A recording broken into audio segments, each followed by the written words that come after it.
Since ancient times, the financial elite have been planning, waiting. Dreams of domination, of total control, have been passed down. Their plan has changed hands countless times, but its core goal has remained unchanged, nurtured through generations. From Caesar to Charlemagne, from Napoleon to Roosevelt, and down to the present day, and the first generation with the technology to carry that plan out. When they unleash it on an unsuspecting public, there will be no time to prepare, no time to react. In just 48 hours, the elites will freeze bank and brokerage accounts worldwide. Millions of Americans will lose access to their own money, in some cases, forever. And the elites will have seized unprecedented control over our money and our very lives. But one of their most respected members has decided to break ranks. He has agreed to expose their plan today in full. What he reveals over the next few minutes could save your family from sudden financial ruin. As you're about to see, it could one day save your life. Hello, I'm John Burke for the Daily Reckoning. We are coming to you today from our perch overlooking the White House in our nation's capital. Welcome to this emergency briefing with Jim Rickards, financial threat and asymmetric warfare advisor to the White House, Pentagon, and CIA. Rickards joins us today with an urgent warning, one he hopes all Americans will heed. According to Jim Rickards and members of the U.S. intelligence community, the time to prepare has arrived. Mr. Rickards, welcome to our broadcast. My pleasure, John. Thank you for having me. Now, your team has identified a network of elite operatives, and they have wormed their way into many of the most powerful financial institutions on earth. This list includes the International Monetary Fund, the Bank of International Settlements, the World Bank, the United Nations, and every central bank in the G20, including our own Federal Reserve. When the signal sounds, you predict that this network will pull the plug on the global financial system. Now, that will cause every bank, brokerage, and business to go dark in a massive coordinated attack. Their latest hit list, if you will, includes some 5,967 banks, such as Wells Fargo, Citigroup, and J.P. Morgan Chase. But they won't stop at the banks. These elite operatives will move to take control of approximately 3,800 asset managers as well. Now, Jim, you expect to see them seize control of BlackRock for nearly $5 trillion, Fidelity for $2 trillion, Vanguard for $3 trillion, and UBS and State Street for a combined $5 trillion or so. And when the freeze comes, citizens nationwide will lose access to their money almost instantly. No cash will be allowed to enter or exit the system without the network's approval. And Donald Trump's presidency will not likely survive the chaos about to ensue.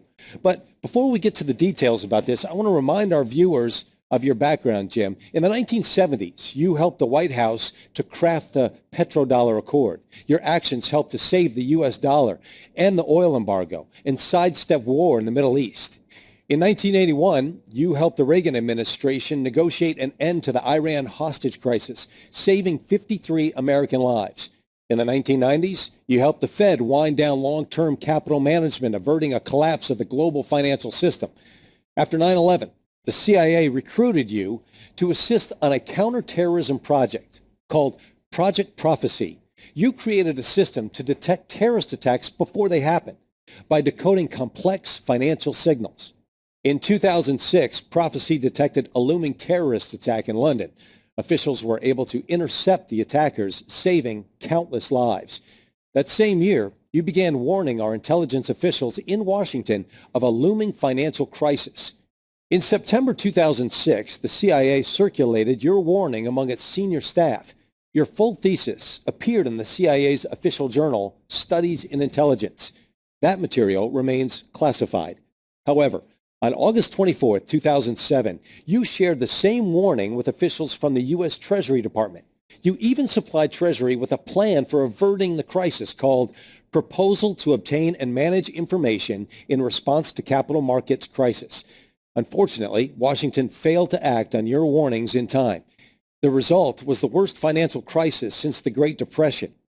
Now, Jim, you say we're about to experience a radically new kind of crisis. one that will freeze the financial system, leading to global chaos. In your new book, The Road to Ruin, you write, the next financial crisis will not be merely a bigger version of the 1998 and 2008 crises. It will be qualitatively different. It will encompass multiple asset classes on a global scale. It will exhibit inflation not seen since the 1970s, insolvency not seen since the 1930s, and exchange shutdowns not seen since 1914. State power will be summoned to contain panic. Capitalism will be discredited once and for all. Not only will the coming crisis destroy more investor wealth than 2008, not only will it last much longer than the Great Depression, this crisis will be historic for another reason. And I'm talking about this network of elites using the crisis for cover.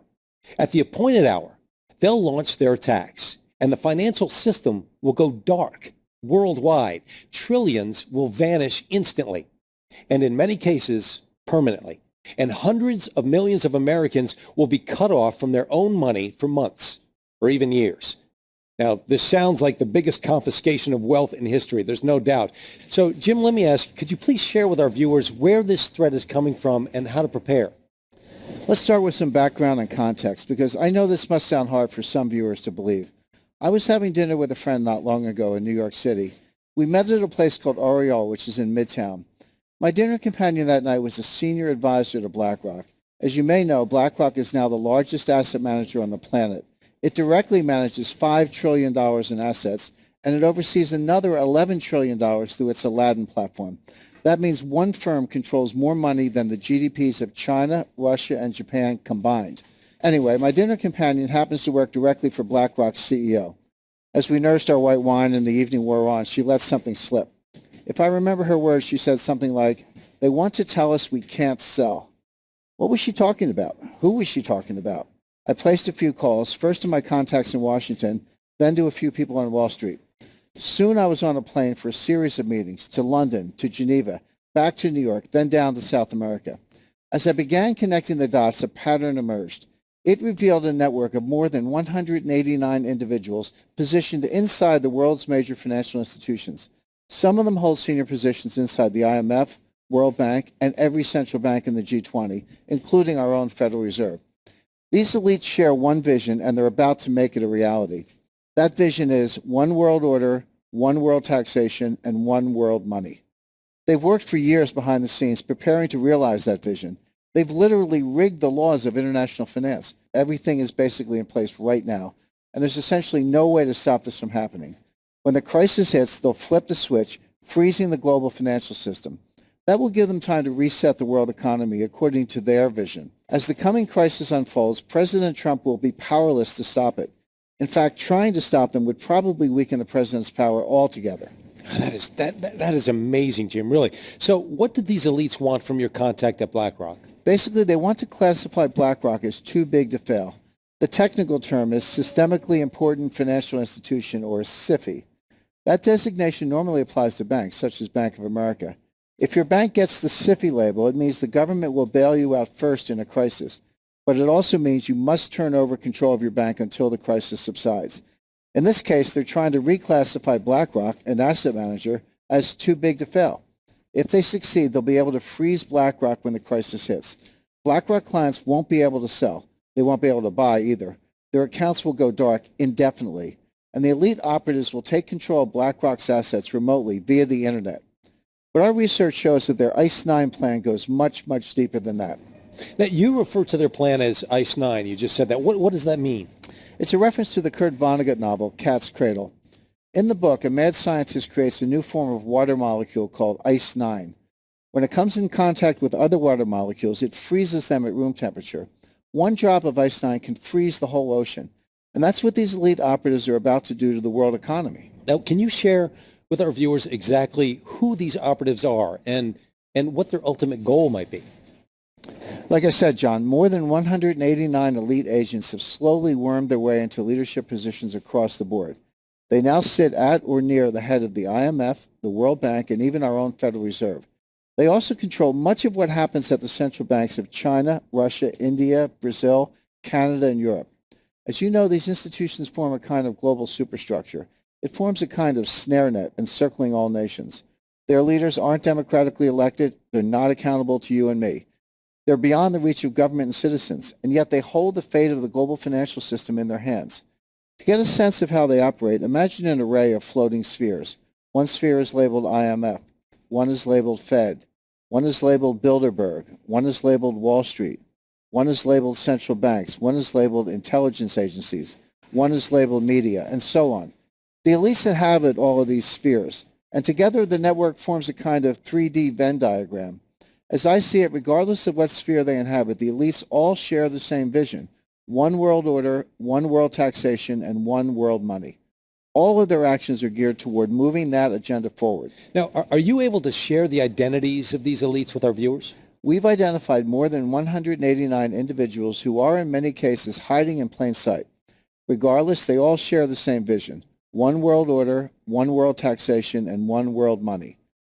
A short list would include Christine Lagarde, Managing Director of the International Monetary Fund, IMF; Mark Carney, Governor of the Bank of England; Raghuram G. Rajan, Vice Chairman of the Bank for International Settlements; Haruhiko Kuroda, Governor of the Bank of Japan; William C. Dudley, President of the Federal Reserve Bank of New York; Agustin Carstens, Governor of the Bank of Mexico; Janet Yellen, Chairman of the Board of the Federal Reserve System; Mario Draghi, President of the European Central Bank; Zhu Min, former Deputy Managing Director of the IMF; Zhou Zhouquan, Governor of the People's Bank of China; Robert E. Rubin, Chairman of the Council on Foreign Relations. This A-list of central bankers and other elites is just the tip of the iceberg. Of course, not one of these elites will tell you outright what's going on, but I've seen and heard enough to connect the dots for myself. Not long ago, for example, I met with one of their senior operatives. He's a leading economist who served as the chairman of the Federal Reserve during the last crisis. He's considered one of the most influential minds in banking today. We met privately during a conclave in Seoul, South Korea. Of course, I'm talking about Ben Bernanke. I came away from my meeting with him stunned and convinced that ICE 9 was real. Not long before that, I set up a one-on-one meeting with another member of the network. His name is Zhu Min, the former deputy governor of China's central bank. Until recently, he served as deputy managing director of the International Monetary Fund. Zhu is a brilliant guy, like Bernanke, and he's pleasant and well-meaning. There's no doubt in my mind that he's also a member of the elite network preparing to impose ICE 9 on millions of Americans. But I wasn't done with my research. I have since met with dozens of senior officials, intelligence analysts, and former Wall Street colleagues. My quest led to a final meeting, a face-to-face summit with the head of Bilderberg. We met at Rockefeller Center in Manhattan, and he was very eager to get my take on the euro as a currency. I was happy to provide it, of course, in exchange for some valuable intelligence. As I say in my new book, he did not have horns. In fact, he gave me a nice gift when we parted ways, a blue Swedish vase. I keep it in my writing studio at my home in Connecticut. But my point is, I came away from all three meetings convinced of one thing. When the next crisis hits, the elites are planning to freeze the financial system, and they'll replace it with a new system, one not based on the U.S. dollar. When that happens, we'll wake up to a very strange and disturbing new reality. And for our viewers that are watching today, what might their reality look like that morning? How does this manifest? First, they'll have gone to bed knowing that a massive financial crisis was underway. But when they wake up, they'll find it has worsened and the contagion has spread worldwide. When they go to withdraw money, their ATM will say, closed temporarily. When they go to sell stocks, their account will say, transaction not available. When they go to their local business, that business will only accept cash if it's open. As citizens realize they're being barred from their money, riots will erupt. It's going to get really bad really quickly. How would such a freeze actually work? And wouldn't that be highly illegal? Well, it wouldn't be illegal technically because they've been quietly laying the groundwork for years. They've rigged the financial laws, changed the rules of the game to allow this to happen. The stage is set. They have the levers in place. The lights are positioned. Now someone just needs to flick a switch and they'll impose ICE 9 rapidly. And again, all of this will be legal because they've rigged the system in their favor. Here in the U.S., for example, Congress pushed through something called the International Emergency Economic Powers Act, or IEPA. This allows the government to freeze accounts, assets, even whole institutions at will. The only condition is that there's some threat to national security with a foreign connection. Of course, with a global market, every financial crisis has a foreign connection. Any systemic crisis fits the bill. And the thing is, when the next crisis hits, it's going to be so bad, President Trump won't have any choice but to go along with the elites' plan. Wow. That is, you have to admit, that sounds somewhat hard to believe. Now, how could these operatives actually freeze the whole country's financial system? Well, fortunately, we have some recent real-life examples to study. The elites have been conducting a series of dry runs for years, leading up to ICE 9. Look at Cyprus, for example. A few years ago, the Cypriot economy was in trouble, especially the banks. The IMF stepped in and loaned Cyprus $10 billion, but the loan came with strings. Now pay attention because this is precisely what they're going to do. But imagine it on a global scale. So in exchange for the capital injection, the IMF demanded control over the Cypriot banking system. More specifically, the IMF froze the entire system, literally every bank in the country. And they did that to ensure the IMF's demands were met, including strict capital controls. So how did all this impact regular citizens? Their local ATMs went dark. Even the bank branch was closed, permanently in some cases. Citizens could not withdraw cash. They couldn't even transfer funds from one account to the other. What came next? Wealth extraction on a grand scale. The IMF basically stole 6 to 10% of all the cash in the Cypriot bank accounts. How did the elites justify this? They called it a levy, the price regular citizens had to pay for their government's missteps. Keep in mind, these asset confiscations were done at the balance sheet level with the institutions themselves. They never had to confiscate individual accounts. They froze every account by controlling a handful of the country's biggest banks. When the next crisis hits, we're going to see this here in the U.S. and around the world, and it'll be a highly coordinated global attack on the entire system simultaneously. All right, but hold on here. Wasn't Cyprus a fairly isolated example of the globalist elites taking over a nation's banking system? Not even close, John. The same thing has happened in other places. It's happening in Greece right now. As you know, Greece has been navigating a massive debt crisis for years. In 2015, the IMF and their partners moved in to recapitalize Greece's banks. That just means they agreed to pump capital back into the stalled system, like priming a pump. In return, the IMF demanded control of the banks and citizens' individual accounts by default. Suddenly, Greek families weren't allowed to withdraw more than $460 per week. Imagine trying to pay your mortgage, gas, and groceries on less than $500, let alone your medical insurance. Of course, it led to widespread panic, rioting, and worse. And that's exactly what we'll see on a global scale when the next crisis hits. Now, clearly, a national freeze can devastate the citizens big time. So my question is, why would the elites even want to do that? Well, you're right, of course. This has been devastating to Greek citizens. But the short answer is control. To save itself from insolvency, Greece gave up its economic autonomy. The country is, for all intents and purposes, under the control of the European Central Bank and the IMF. Yet this top-down approach still hasn't solved the problem. As one Greek official told Reuters, the banks are in a deep freeze, but the economy is getting weaker. This is a microcosm of what we're about to see in America and around the world. But still, I mean, really, aren't Greece and Cyprus fairly isolated examples? Unfortunately, if you think governments tend to keep their hands off citizens' assets, you're mistaken. Elites have a long history of seizing control of people, institutions, and especially money. In February of 1917, for example, the Russian elite, who believed in a one-world workers' party, closed the stock market. Folks lost every penny. Their portfolios literally vanished overnight. The Russian exchanges remained closed for nearly 70 years. They reopened in January of 1992. In December of 1941, China closed its stock market without warning. It stayed closed for 4 years. The German government closed the stock market from July 1931 to April 1932 during a credit crisis. The list of examples goes on, and it goes back decades. But again, I have to ask you, could such a systematic freeze really happen here in the United States? It already has happened, John, multiple times, just on a smaller scale. In 1914, the Treasury Department shuttered the New York Stock Exchange for 4 months. Citizens couldn't buy or sell. They couldn't cash out. They couldn't do anything. England's elites did the same thing to the London Stock Exchange. But we've seen more recent examples, too. If you want to see what a modern-day ICE 9 freeze looks like, take a look at this image. Those blue dots represent trades on the New York Stock Exchange on July 8, 2015. You can see where they abruptly stop. That was the moment the elites running the exchange pulled the plug. You weren't allowed to buy or sell a single share, period. But I want people to take a closer look at this chart. Now imagine it represents all the banking and brokerage activity on Earth. You see that point around 11:33 a.m. when you had the first big drop-off in activity? That represents the beginning of the coming ICE 9 cash freezes. Now you see when all the activity stops and the screen goes totally white? All activity ceases. The system goes dark. The pattern is the same with these freezes every time. You have some initial trigger or shock, then you have an immediate freeze, and the elites emerge with more control. You see it over and over. Shock, freeze, power grab. Shock, freeze, power grab. With ICE 9, we'll see a global shock and a global freeze, and then we'll see the elites making a global power grab. Here's another example, again with the New York Stock Exchange. On October 27, 1997, the Dow had lost 350 points quickly. Again, the elites responded by shuttering the entire New York Stock Exchange instantaneously. Imagine if you had been trying to sell. Your money would have been locked into the system and your net worth would have been plummeting by the second. Meanwhile, you're just watching it happen, totally powerless to do anything about it. What we're seeing right now is an increase in the tempo of these mini shocks and mini freezes. They're coming faster and faster. You had 9/11 followed by a freeze. We had the flash crash of 2010 followed by a freeze. And in 2012 with Hurricane Sandy. But you're talking about American stock markets. I mean, if the elites do freeze our exchanges and brokerage accounts, won't our cash be safe in the banks? No. In fact, the biggest bank freeze to date happened right here in the USA. Of course, I'm talking about Roosevelt signing Proclamation 2039 in 1933.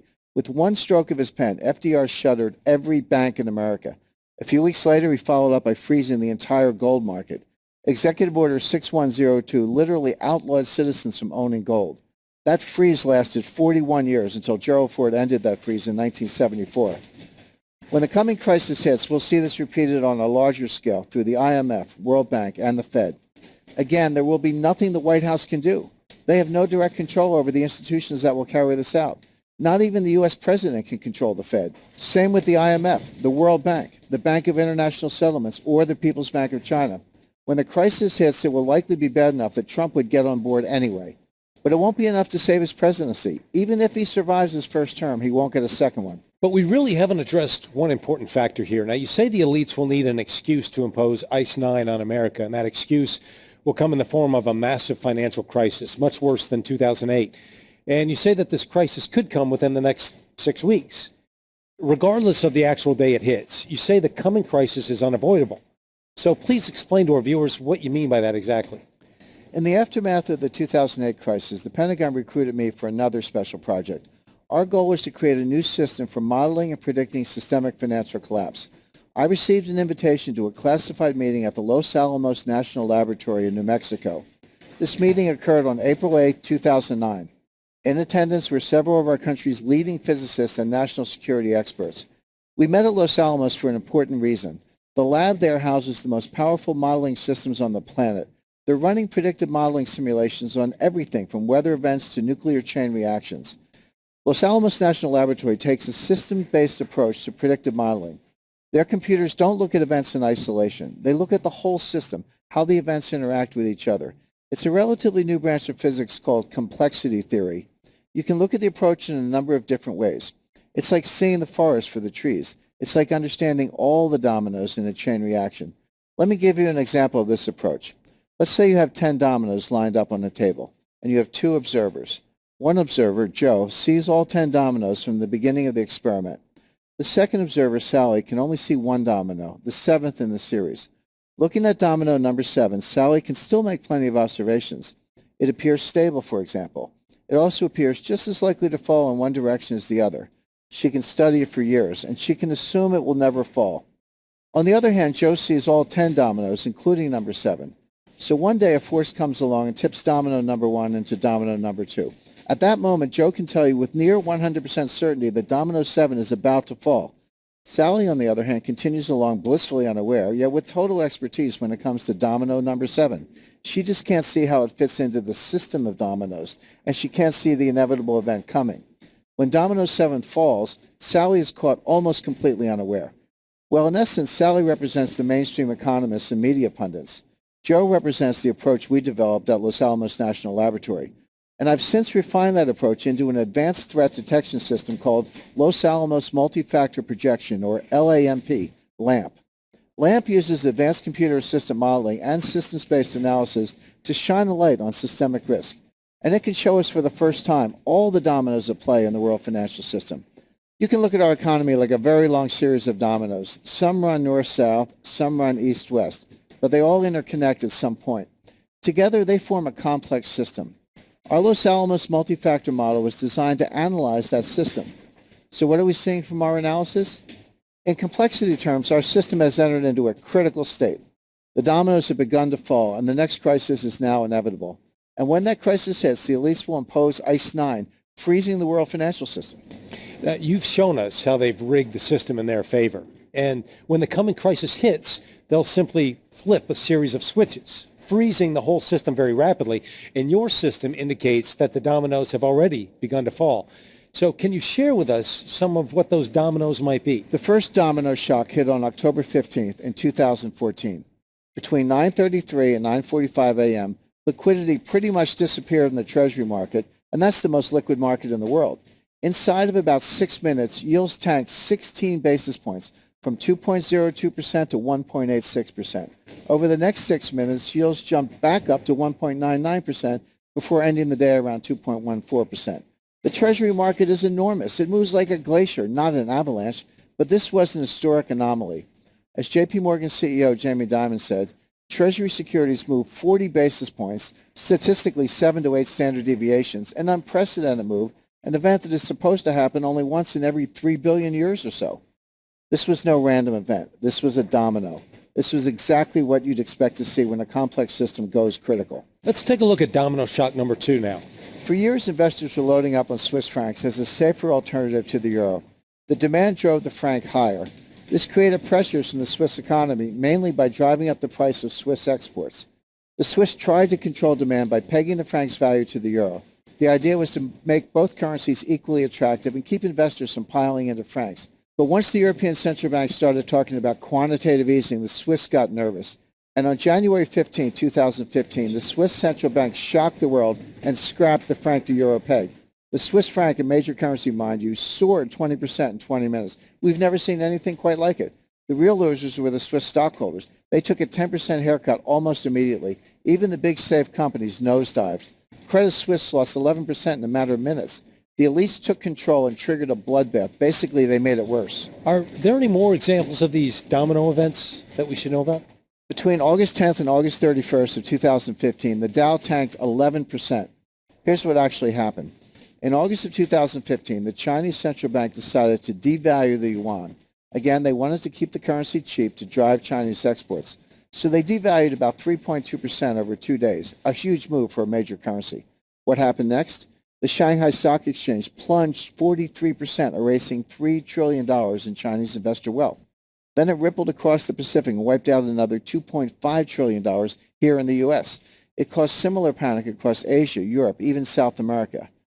Now let's take a look at domino shock number 4. Throughout the first half of 2016, Britain was pondering leaving the European Union. The people were set to vote on June 23rd for remain or leave the Union. 3 days before the vote, my team and I flew to London for a series of meetings. We applied the LAMP system to analyze all the factors involved. We got a hit on 2 important indicators. Just before the vote, the pound jumped from $1.40 to $1.50, and gold dropped from $13.05 to $12.60 an ounce. The market was pricing the pound and gold for remain. The experts gave almost no chance to Brexit going through, but LAMP indicated approximately a 50-50 chance of leaving or staying. With gold and the pound already priced for remain, they would stay stable if remain won. But if remain lost, gold would absolutely skyrocket and sterling would plunge. There were 2 ways to play it, long play on gold and a short play on sterling. Of course, leave did win. Pound sterling plunged from $1.50 to $1.32 within hours, a 12% decline. Again, absolutely no precedent in history for these kinds of swings in major currencies. But this provides a perfect example for how LAMP works. I applied the system to Brexit and it modeled out a possible spike in gold. That was the next domino, of course. So I recommended that my followers go long gold on June 20th, 3 days before Brexit. Here's what happened. Again, LAMP indicated no meaningful movement in gold prices if remain won. But it indicated a massive spike if leave won, which is what happened. The domino fell and gold spiked 4.8% in a single afternoon. Had you acted on my June 20th directive, you could have made a fortune on gold and gold stocks in particular. Gold Mountain Mining jumped 11 cents a share to 36 cents, for example. That's a 227% winner in 30 days. Not bad. What this shows you is that we can now predict with reasonable accuracy what's coming next. And not only can you protect yourself, you can make a good deal of money if you prepare. The other thing to notice here is how the tempo of these events is building. We're seeing unreleased energy from one foreshock spilling over into the next in increasingly rapid succession. Our next example is India. Keep in mind, India is a G20 nation and the 7th largest economy in the world. On November 8, 2016, Prime Minister Modi took to the airways for an unscheduled announcement. During his address, he imposed one of the larger scale cash freezes we've ever seen. Modi banned the use of 500 and 1,000 rupee notes, and they ceased being legal tender just 4 hours later. That means 80% of India's cash supply became worthless on 4 hours' notice. That would be like someone banning the use of $5 bills and $10 bills by midnight tonight. Imagine the chaos that would cause here.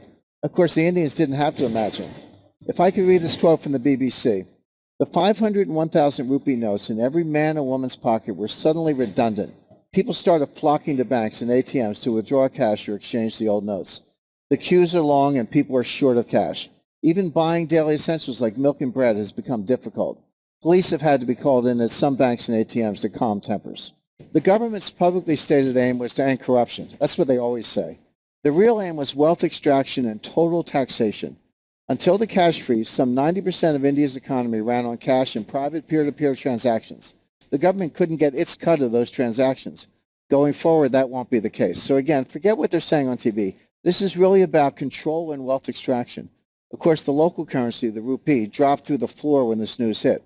And that's what we're about to see on a global scale with ICE 9. We're just waiting for the next domino to fall. All right, wait. How about the Federal Reserve? I mean, won't it be able to step in with more money printing to stabilize the system? Isn't that what we saw with the 2008 crisis? The people who run the Fed are true believers in the vision. One world order, one world taxation, one world money. They've done their part to undermine the dollar, printing up $4.2 trillion in funding money, and all of it remains on the balance sheet. This is what pressure looks like in a complex system. Now, could the Fed print even more dollars? Could it increase its balance sheet to $10 trillion, $20 trillion? Who knows? What we do know is the coming crisis will involve a catastrophic liquidity shortage. There won't be enough capital in the system to keep the world economy going. But the Fed won't be in a position to print more dollars like they did the last time. That will leave the task of refloating the system to their fellow elites at the IMF. The IMF will take over and reset the monetary system, but not with dollars. This is how eras end. This is how empires and presidencies end. Look, I'm sure some of our viewers are overwhelmed right now, so can you please summarize everything we've covered up to this point so folks can start preparing? Our LAMP model shows the coming crisis unfolding in 5 stages. First, you have the initial domino event. Second, the dominoes will go from falling in an orderly way to a series of collapses. The markets will drop an estimated 60 to 70%. Gold will spike to $5,000 an ounce or higher. Treasury yields will go deep into negative territory. And that's when the elites will freeze the global financial system from the top down. Within 48 hours, you'll lose access to your money, period. In some cases, access will terminate permanently. When the elites refloat the system, they won't do it with US dollars. They'll do it with new world currency. I'm talking about the official currency of the IMF, special drawing rights. For our viewers who aren't familiar, what exactly are special drawing rights? So the IMF has invented something called special drawing rights, or SDRs. From inception, the IMF intended for SDRs to replace the dollar as the new reserve currency. They've been planning for this event for many years, patiently waiting. When the next crisis hits, we'll see SDRs taking center stage and replacing the dollar for major transactions between banks, businesses, and billionaires. The IMF has already started issuing SDR-denominated bonds through the World Bank. And when the next crisis hits, they'll refloat the world financial system in exactly this way, by issuing mountains of SDRs to governments and international institutions worldwide. The dollar will get left out of the new equation, and Americans will wake up to a new post-dollar reality just 48 hours later. Here's the final twist. They won't be issuing any of these SDRs to individual Americans. We'll be left with dollars, which will become like our version of the Mexican peso. Why are the elites so anxious to bring about one world money? I mean, what's the end game? The end game is control and wealth extraction. If you have one world money, you can have one world central bank, the IMF. Once you have one world money and one world order, all overseen by the elites, they can begin wealth extraction on a grand scale. I'm not just talking about taxation, although a world taxation plan is in the works for after ICE 9. I'm talking about all kinds of confiscation of assets. They'll come after every penny they can through taxation, penalties, regulatory schemes, bank levies, trumped-up criminal prosecutions, and good old-fashioned thievery. In the end, we'll see the rise of neo-fascism around the world, along with a massive redistribution of wealth. The elites will come out the big winners. Everyone else, including the middle class, will come out devastated. I want to thank Jim Rickards for joining us today. And Jim, it has been a real wake-up call and I have to say, an extremely useful conversation. So, Jim, any parting words for any viewer out there wondering what to do next? Well, in a word, prepare. Prepare now. Don't wait. The system is on red alert right now. The switch could be flipped tomorrow. It could be flipped next week. But when they flip the switch, it'll freeze your accounts instantly. You will not have time to react. So the only way to protect your family is with preparation. So even if you don't read the book, I would encourage you to move at least some of your assets out of the system now and be ready for whatever chaos is coming our way. All right. Thank you very much, Jim, for your time today. Really do appreciate that. And with that, I'm John Burke for Jim Rickards and the Daily Reckoning.